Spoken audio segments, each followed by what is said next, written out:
Who are you? You probably have an answer ready. A name, a job, a role in your family, a collection of beliefs and opinions and stories about yourself that you have been building since you were young. But tonight I want to ask you a stranger question. What if the person you think you are is the very thing standing between you and the person you could become? There is a story in Buddhist scripture about a man named Bahia. Bahia was a wanderer who wore rough clothes made from tree bark. He had practiced spiritual disciplines for so long that people bowed to him in the streets, and somewhere along the way, he began to believe his own reputation. He thought he was already enlightened. Then one day, a wise spirit whispered to him, "You are not what you think you are. Go find the Buddha." Bahia walked for days until he found the Buddha in a village. Walking quietly on his morning alms round, he fell to his knees and begged for a teaching. The Buddha paused and gave him the shortest teaching ever recorded. He said, "Bahia, in the seen, let there be only the seen. In the heard, only the heard. In the felt, only the felt. When you can do this, you will not be found in this world or any other."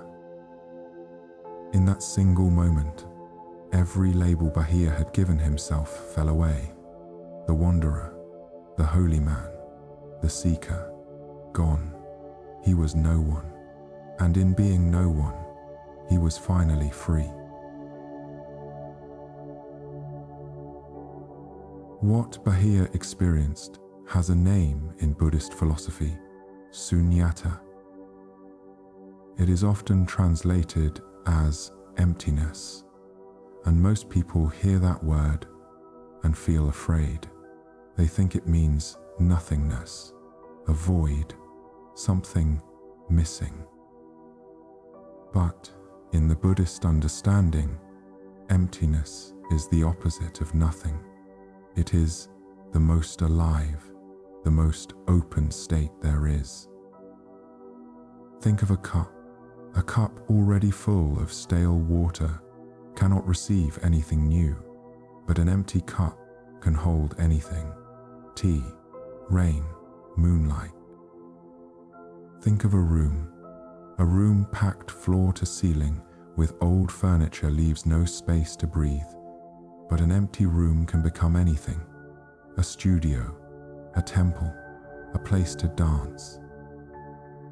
Emptiness is not loss. Emptiness is where everything begins. In the 1960s, a psychologist named James Marcia began studying how people form their sense of identity. He followed hundreds of young people over years and found that they fell into patterns. Two of those patterns matter most tonight. The first he called identity foreclosure. These are people who decided who they are very early. They locked in a story about themselves, borrowed from their parents or their culture or their first small success, and never questioned it. On the surface, they look confident. Underneath, they are rigid and fragile. The second pattern he called moratorium. These are people who went through a period of genuine not knowing, a time when the old story stopped working and nothing new had arrived yet. They felt lost, uncomfortable, like nobody at all. And here is what surprised everyone. The people who allowed themselves to pass through that uncomfortable in-between, the ones who were brave enough to be nobody for a while, were the ones who eventually built the strongest, most flexible, most authentic sense of self. You have to lose who you think you are before you can find who you actually were all along. So here is the paradox. The world tells you to know yourself, define yourself, build your personal brand, decide who you are, and defend it with everything you have. But both the ancient wisdom and the modern research say something different. The tighter you hold on to who you think you are, the smaller your world becomes. The moment you allow yourself to not know, something opens. Not confusion, not weakness, space.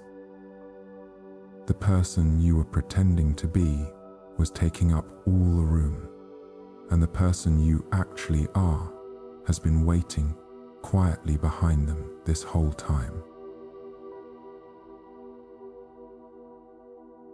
So tonight, you do not need to be anyone.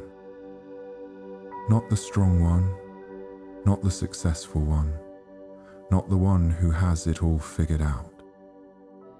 Just be a body lying in the dark, breathing, unnamed. Let every label fall away like bark from a tree. What is left is not nothing. What is left is you, before the story, before the name. And that has always been more than enough. Good night.